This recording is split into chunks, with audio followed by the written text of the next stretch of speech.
Sasa wanawachuoni wa Kiislamu wanapoizungumzia Maka wanazungumza kama mji maalum, mji ambao umepewa fadhila nyingi sana na Allah subhanahu wa ta'ala, na wanasema hii ni kawaida kwake Allah subhanahu wa ta'ala. Allah amewafadhilisha watu kwa watu wengine, amefadhilisha maeneo juu ya maeneo mengine, amefadhilisha siku pia kwa siku nyingine. Kija kwa watu, mitume wa Allah wana daraja kubwa kwa Allah kuliko binadamu wengine. Ndani ya malaika kuna malaika Allah amewapa daraja kubwa kuliko malaika wengine. Maeneo ndio kama hivyo, Maka, Madina, Baitul Maqdis kule Palestina, maeneo haya yana fadhila kuliko maeneo mengine. Ukija kwenye siku, kuna siku ya Ijumaa ni ina fadhila kuliko siku nyingine za wiki. Ukija kwenye Lailatul Qadri ina fadhila kuliko mausiku mengine. Ukija katika siku 10 za mfungo tatu nazo zina fadhila kuliko siku nyingine. Kila sehemu Allah kuna vitu amevifadhilisha juu ya vitu vingine. Sasa wanawachuoni wanaeleza sababu kwa nini Maka, au vipengele vipi vinavyoonyesha kwamba Maka ni mji mtukufu kuliko miji mingine. Kwa vipengele gani?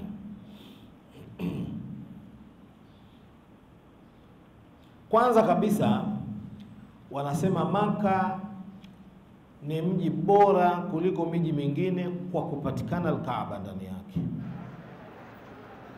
Kule kupatikana Al-Kaaba ndio sababu kubwa, au ndio sababu ya kwanza iliyoifanya Maka kuwa ni mji bora. Allah katika surat Al-Imran aya 96 anasema inna awwala baitin wudi'a lin-nas lalladhi bi Makkah, hakika nyumba ya kwanza, kwa maana nyumba ya kiibada, msikiti, iliyowekwa kwa watu ni ile ambayo ipo Maka, mubarakan wa hudan lil alamin, Maka ambayo imebarikiwa na hiyo nyumba ni uongofu kwa wanadamu. Hii ni sababu ya kwanza kuifanya Maka kuwa ni mji bora kuliko miji mingine. Na kwa Muislamu akiambiwa maneno haya wala hana haja ya kufikiria mara mbili. Al-Kaaba ndio kibla chetu ambapo sote sisi tunaelekea huko wakati wa kuswali.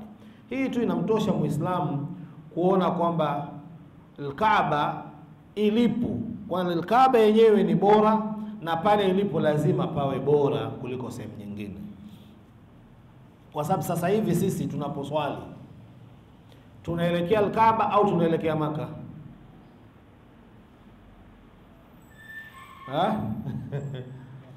Sisi huku tuliko tunaelekea Maka, hatuelekei Al-Kaaba. Kwa sababu Al-Kaaba ni kijumba kidogo sana. Wewe fikiria, hapa Mwenye Mkuu kuna msikiti, hapa sijui wapi kuna msikiti. Hawa wanaelekea Al-Kaaba, si ndio? Na sisi tunaelekea Al-Kaaba. Hii Al-Kaaba ina ukubwa gani mpaka wale wameelekea wameipata na sisi tumeelekea tumeipata?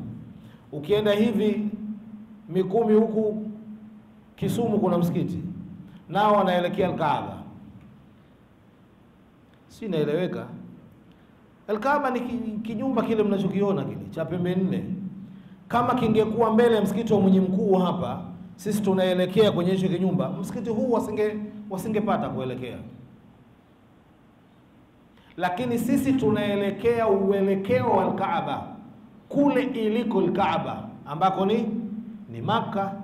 Kwa sisi tunachokihangaika, tunahangaika kwamba Maka kwa hapa tulipo iko upande gani? Kama Maka kwao hao itakuwa iko mashariki, wataelekea mashariki, kwa maana wanaelekea Maka.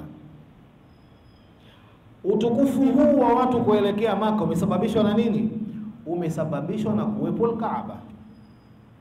Kwa hii ni sababu ya kwanza ya Maka kuwa ni mji mtukufu. Lakini pia Mtume sallallahu alayhi wasallam baada ya kuulizwa Mmoja katika masahaba anasema, sa'altu Rasulullah sallallahu alayhi wasallam an awwal masjidin udhiya linnas au udhiya fil ard. Sahaba anamuuliza Mtume, ni msikiti gani wa kwanza hapa ardhini?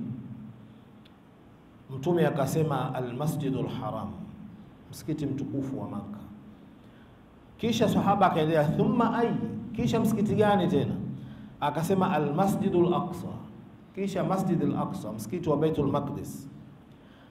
Sahaba akamuuliza Mtume, kam bainahuma, kulikuwa na kipindi gani baina yao, baina ya kuwekwa msikiti wa Maka mpaka kuja kuwekwa Baitul Maqdis, kilipita kipindi gani? Mtume akasema 40 aman, miaka 40 ilipita ndio kaja ikawekwa Masjidi al-Aqsa. Katika vitu vinavyoonyesha fadhila za mji wa Maka ni kwamba Allah subhanahu wa ta'ala amezuia na amekataza kumwagwa damu ndani ya mji wa Maka, na ndio maana mji ukaitwa al-baladul haram, mji mtukufu. Utukufu huu si utukufu kama wa Ramadhani.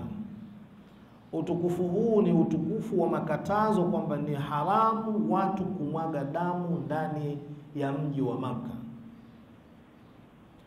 Ni haramu kupigana vita ndani ya mji wa Maka.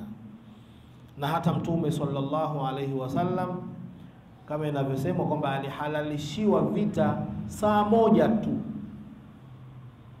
ndani ya mchana mmoja, saa moja lilivyoisha uharamu karudi pale pale.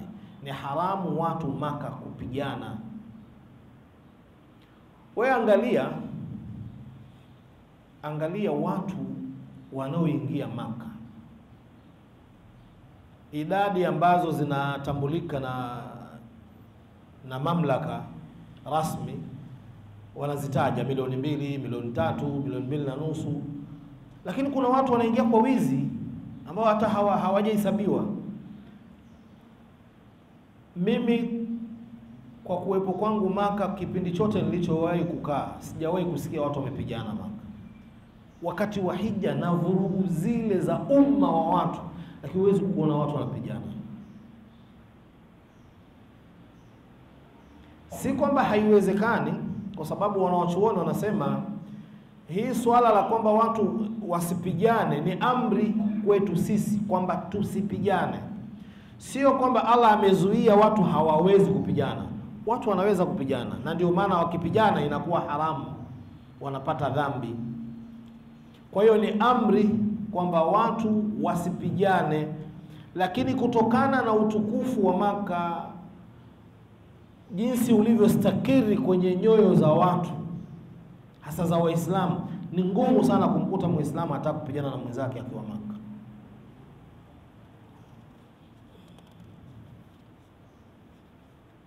Mtume sallallahu alaihi wasallam amekataza miti ya Maka isikatwe. Hii ndio maana ya haramu. Wala wanyama wa Maka wasifadhaishwe, yani wasitishwe, wakawindwa, wakafukuzwa. Yote haya hayaruhusiwi. Ndio maana ya kuwa mji huu ni baladul haram.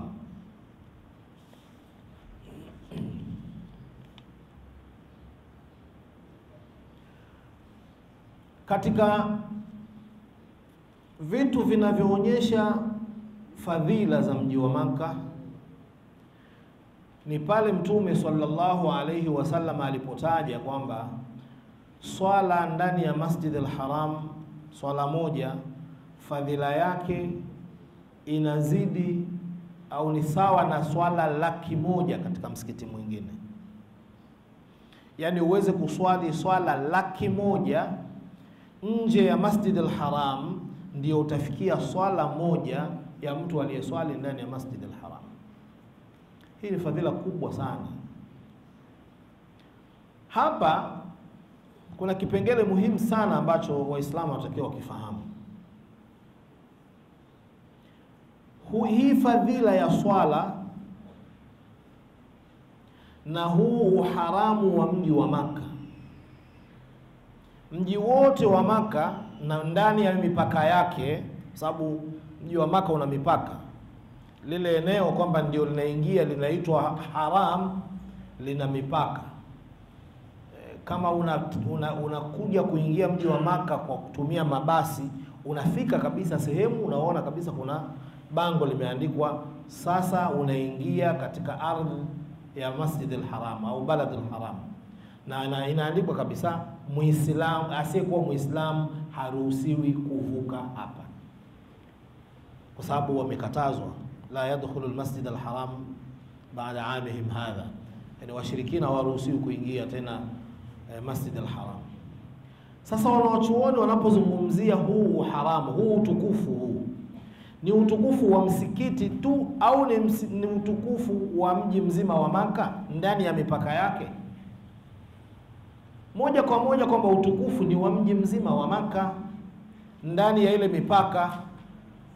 Wanarudi, je, swala, na maana ile swala ambayo ni sawa na 100,000 ya nje ya msikiti wa Maka ni kila sehemu ndani ya mipaka ya Maka au ni ndani ya Masjid al-Haram peke yake? Tunaelewana? Kauli mbili, lakini kauli yenye nguvu ambayo ina hoja zenye nguvu sana ni kwamba Maka ndani ya ile mipaka, popote utakaposwali, swala yako ni sawa na swala 100,000 nje ya hapo uliposwali wewe. Hii maana yake ni nini? Kuna wakati mwingine mahujaji, hata kama mtu ana hali ngumu ya kiafya, anajilazimisha kwenda kuswali Masjid al-Haram kwa sababu ya kutafuta fadhila ya hizo 100,000. Kwa mujibu wa kauli hii ya wanawazuoni, ambao ndio kauli yenye nguvu kwa hoja zilizopo, ni kwamba popote utakaposwali Maka, hata pale hotelini kwako ulipo, ukiswali swala yako ni bora kuliko swala 100,000 mtu ambazo ataswali sehemu nyingine. Kwa maana fadhila ya swala katika Maka ndani ya ile mipaka ya Baladul Haram, fadhila yake ni sawa sawa na mtu aliyeswali ndani ya Masjid al-Haram. Kwa hiyo kama utajikuta mmewekwa sehemu, hoteli yenu iko mbali kidogo na Masjid al-Haram na afya pengine ina mgogoro, usijihisi kwamba wewe umepata hasara hapo utakaposwali, ili mradi tu, na hakuna mtu anayeishi nje ya mipaka ya haram kwa mahujaji wanaokwenda Maka. Hakuna kampuni inayoweka watu nje, kwa sababu nje ni mbali sana na haram. Yani nje ya mipaka ile ni mbali sana. Kama mtawekwa huko, basi mko nje ya Maka, jambo ambalo haliwezekani. Popote mtakapowekwa, maana yake hapo ni ndani ya mipaka ya haram, na ukiswali fadhila zote zile za mtu anayeswali ndani ya Masjid al-Haram unazipata.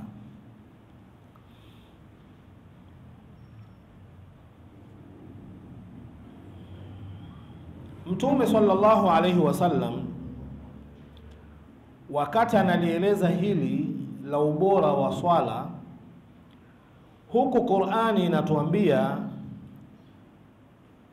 katika hukumu, katika baadhi ya sheria za hija, asema dhalika liman lam yakun ahluhu hadiril masjidil haram.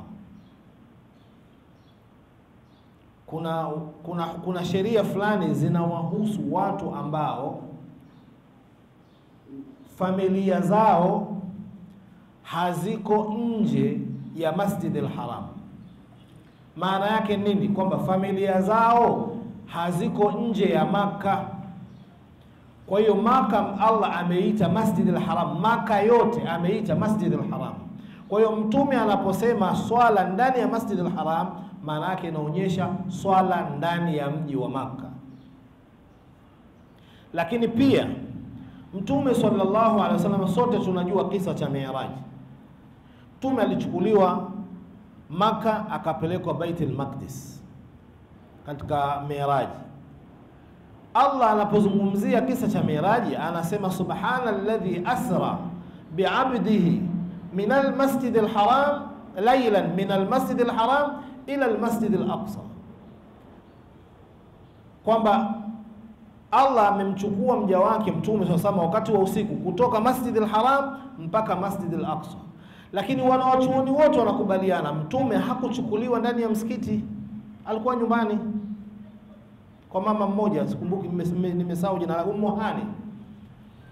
Alikuwa nyumbani kwa Ummu Hani, ndio akachukuliwa hapo akapelekwa Baitul Maqdis. Lakini Allah anasema subhanalladhi asra bi'abdihi laylan min al-masjid al-haram ila al-masjid al-aqsa. Hii inaonyesha kwamba Maka yote ni Masjidul Haram, na msikiti kila siku unatanuliwa. Sasa ukisema ni pale tu msikitini, hiyo ukitanuliwa hivi sasa kuna sehemu nyingine itakuwa iko nje? Hapana, kila utakavyotanuliwa mpaka labda uvuke ile mipaka. Ukivuka ile mipaka ya Baladul Haram, ndio hapo sasa itakuwa huko kwingine sio Masjidul Haram.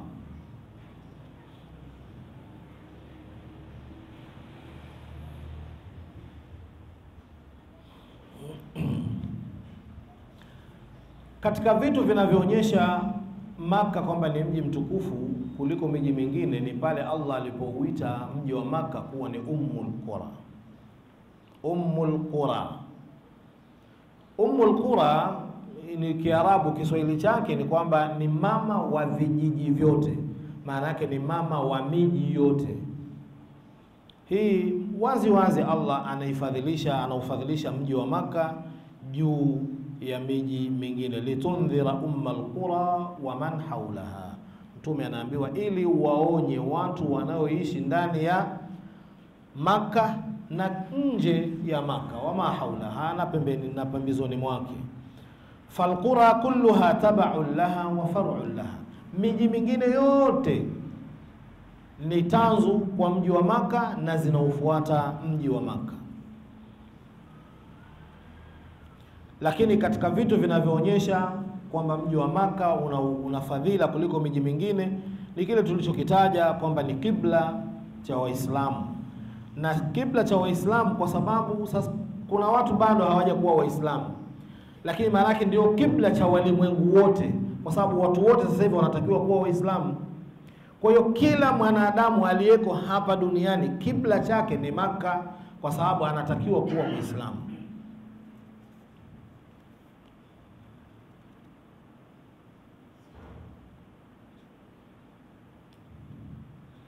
Katika vitu vinavyoonyesha mji wa Maka kwamba una fadhila kubwa ni ile amri ya Allah subhanahu wa ta'ala iliposema waman dakhalahu kana amina, na atakayeingia huu mji wa Maka atakuwa salama.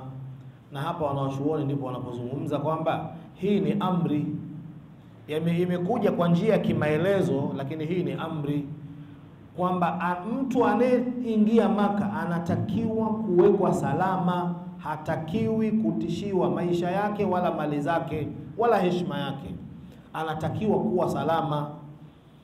Na ndiyo maana kupigana ndani ya Maka ni haramu, kwa sababu mkianzisha vita maana yake watu mtahatarisha maisha yao, mtahatarisha mali zao na heshima zao.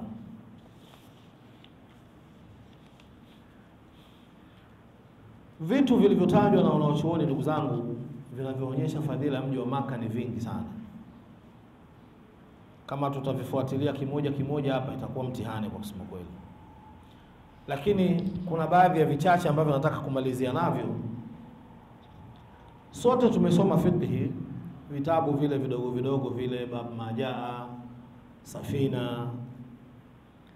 Katika moja ya vitu vinavyotajwa katika adabu za kukidhi haja, tumekatazwa kwamba tusielekee kibla wala tusikipe mgongo kibla. Kama tulivyosema, kibla hapa maana yake ni Maka kwa sisi tulioko huku. Maana yake wakati unakwenda haja usielekee Maka, katika ule uelekeo wako usielekee kwenye kwamba huu uelekeo wa mji wa Maka ukaelekea huko, wala usiupe mgongo mji wa Maka. Lakini Mtume akasema walaki shariku au gharibu, elekeeni mashariki au magharibi, kwa wale ambao kibla kwao sio mashariki wala sio magharibi. Ikiwa mtu alipo kibla chake kiko magharibi, maana yake asielekee magharibi wala asielekee mashariki, bali aelekee kusini ama kaskazini.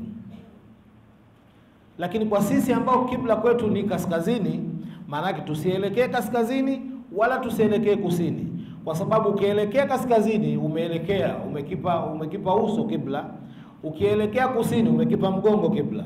Kwa hiyo wewe ndio unatakiwa uelekee ima mashariki au magharibi. Na hili jambo utaliona hata kwenye misikiti yetu, wazee wetu wamejitahidi sana kuhakikisha kwamba vyoo vya msikitini havielekei kibla. Wewe angalia misikiti yote utakayoingia, japokuwa wanawazuoni wanasema sehemu ya kukidhi haja ikiwa ndani ya jengo hakuna shida. Hii swala la kuelekea kibla au kutoelekea kibla ni ikiwa mtu unajisaidia nje ya jengo, jangwani, maporini huko na nini na vitu kama hivyo. Lakini kama kumejengwa sehemu unaingia ndani unajifungia, hapo hakuna shida, hata ukielekea kibla hamna shida. Pamoja na hilo, bado wazee wetu hawakukubali kuvielekeza vyoo kibla. Asije mtu akakidhi haja akiwa ameelekea kibla au amekipa mgongo kibla. Hii inatosha kabisa kutuonyesha fadhila za mji wa Maka kama zilivyoelezwa, lakini pia ndani ya mioyo ya Waislamu namna gani Maka ilivyokuwa na fadhila kubwa.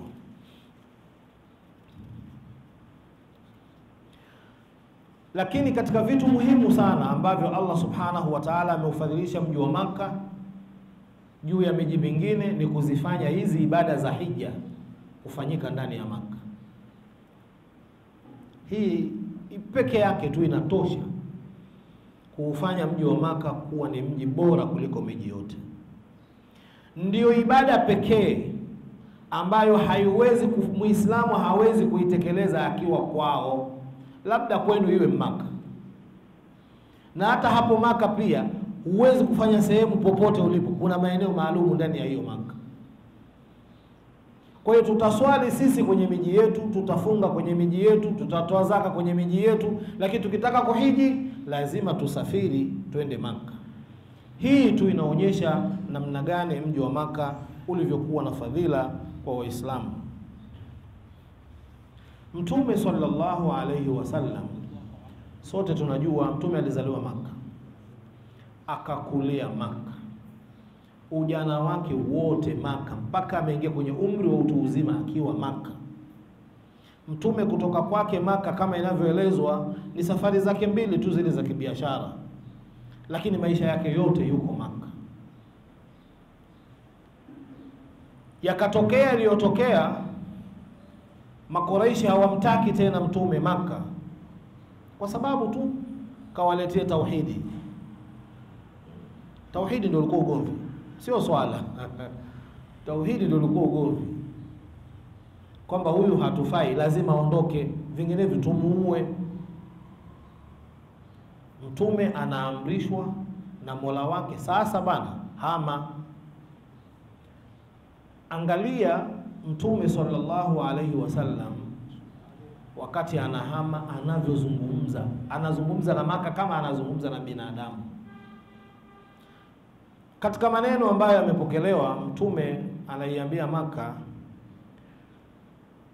anaapa Mtume asema, wallahi innaka la khairu ardillah, na apa kwa Allah Subhanahu wa Ta'ala kwamba wewe Maka, wewe ndio ardhi bora ya Mwenyezi Mungu kuliko ardhi yoyote ile.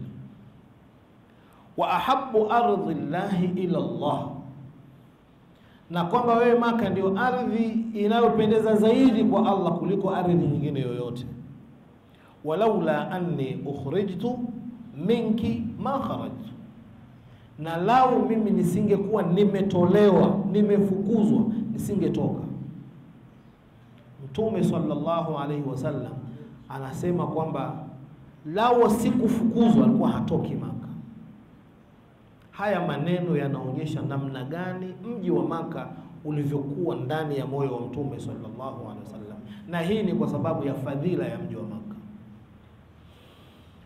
Inasemekana maswahaba wa Mtume sallallahu alaihi wasallam walipokuwa Madina, Unajua milima, wanasema milima ya Maka na Madina iko tofauti kwa rangi. Nafikiri kuna milima ya mji fulani ni meusi, mingine ina rangi kidogo. Nafikiri kati ya Maka na Madina kuna milima yake ni meusi. Basi unaambiwa Madina kulikuwa na mlima mmoja unafanana na milima ya Maka. Basi kuna kipindi maswahaba jinsi walivyokuwa na shauku na Maka, wanatoka wanaenda kusimama tu kwenye ule mlima kuuangalia, wanakumbuka Maka. Pamoja na fadhila za Madina, lakini Maka ni juu yake. Na hawa watu pamoja na fadhila za Maka, Maka ni kwao. Mtume sallallahu alaihi wasallam pamoja kwamba Maka ina fadhila, lakini pia ukiangalia haya maneno ni kuonyesha kwamba Maka Mtume ni kwao, anakupenda kama kwao. Kwa hakuna tatizo la mtu kupenda kwao.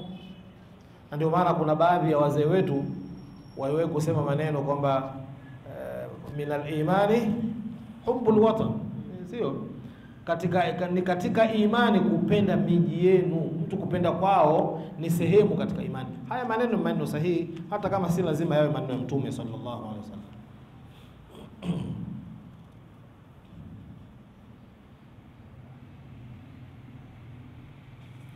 Mji wa Maka ni katika ile miji mitatu ambayo hakuna safari za kiibada katika Uislamu isipokuwa katika kwenda miji mitatu hii. Mojawapo ni Maka na ndio wa kwanza. Mtume sallallahu alaihi wasallam anasema la tushaddu rihal illa ila thalath. Hakuna safari za kiibada ndani ya Uislamu isipokuwa kusafiri kwenda sehemu tatu, moja ya sehemu tatu: Al-Masjid al-Haram, wal-Masjid al-Aqsa, wa masjidi hadha, au kama qala sallallahu alaihi wasallam. Kwanza Masjid al-Haram, Masjid al-Aqsa na Masjid an-Nabawi. Mtu kusafiri safari ya kiibada kwamba anasafiri kwa ajili ya kwenda kufanya ibada, Muislamu haruhusiwi kusafiri safari za namna hii isipokuwa kwenda sehemu hizi tatu. Yaani wewe huwezi kutoka hapa unaenda Tanga eti kwa ajili unaenda kwenye ibada. Hakuna safari ya namna hiyo. Kama unaenda Tanga nenda tu. Ibada za swala utakutana nazo huko, utaswali huko. Sio nasafiri naenda Dar es Salaam kwa ajili ya kwenda kuswali adhuhuri. Hiyo ibada hakuna katika Uislamu. Lakini kusafiri kwa ajili ya kwenda kuswali katika Masjid al-Haram, hiyo inaruhusiwa, hiyo ni ibada, na safari hiyo ndio ambayo inaruhusiwa. Unasafiri kwa ajili ya kwenda kuswali rakaa mbili katika Masjid al-Aqsa, hiyo inaruhusiwa. Unasafiri kwa ajili ya kwenda kuswali rakaa mbili kwenye msikiti wa Mtume sallallahu alaihi wasallam, hiyo inaruhusiwa. Safari za kiibada ni katika sehemu tatu hizi, mojawapo ikiwa ni Maka.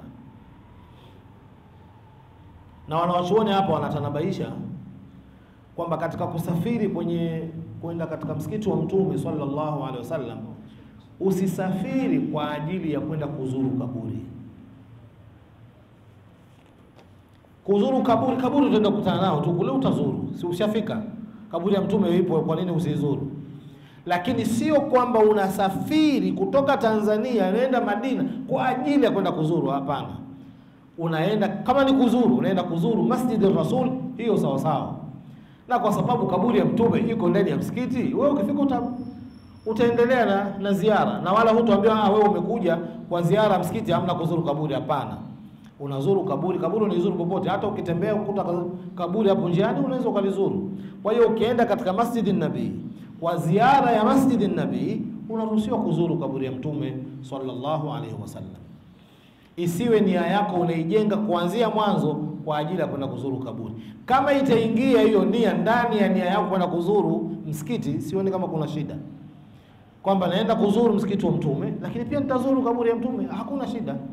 Lakini isiwe nia yako ya kutoka nyumbani unaenda kuzuru kaburi ya Mtume. Au unaenda Maka, unaenda kwa ajili ya kwenda kuzuru kaburi la Bibi Khadija, sio la nani, hapana. Wewe nenda Maka kwa ajili ya Masjid al-Haram. Ukishafika Maka, si makaburi yapo ya maswahaba waliokufa Maka, nenda kazuru, hakuna shida.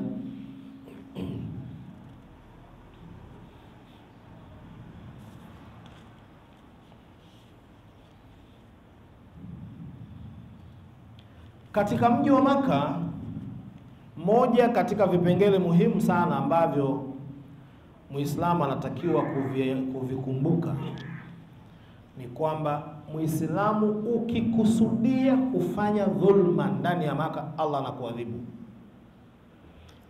Yaani ile nia tu, ukishatia nia kwamba unataka kumdhulumu mtu Maka, ndani ya Maka unataka kufanya dhulma, basi Allah hatakuacha, Allah atakuadhibu.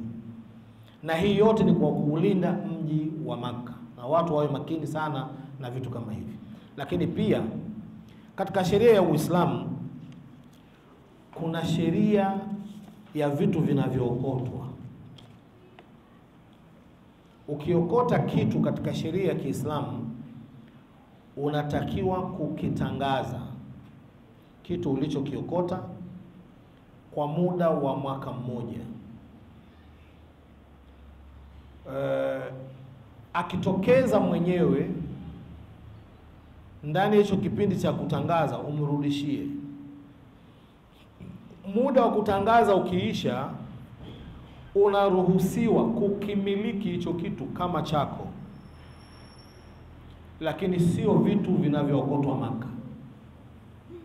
Maka hata ukiokota nini, huruhusiwi kukimiliki hicho kitu kama chako.